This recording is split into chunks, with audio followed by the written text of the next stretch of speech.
What's up, everyone? Welcome to Program Your Remote. Today we're going to be doing a cabin air filter change on a Toyota 4Runner. This is a 2021 4Runner here, but it will be the same on a few different years. So the cabin air filter is going to be located behind the glove box. The first thing we want to do is open the glove box. If we take a look in here, we're going to see this access panel right here. And there's these two tabs on the top that you want to pull down. And then allow that piece to come off.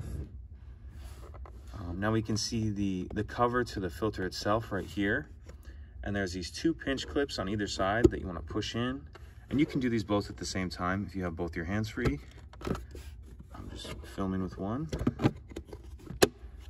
So get that cover off of there. And then we can see our actual filter right here. This one doesn't need to be changed. This car only has about 1,000 miles on it. But when you do change yours, you just want to pay attention to these arrows. So this is the factory filter.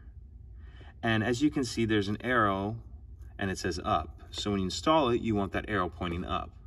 However, on some of the replacement filters, you may, instead of just having an arrow or saying up, it may say airflow with an arrow. If yours says airflow with an arrow, you actually want that airflow going down. So it'll really just depend on the filter that you're using. If you just have an arrow, or if it says arrow and up, put that with the arrow pointing up. If it has an arrow with the words airflow, then you want that pointing down. So if you have any questions on that, let me know. To close it back up, we'll reverse everything we just did. Snap that cover on. Come over here. Snap that cover on.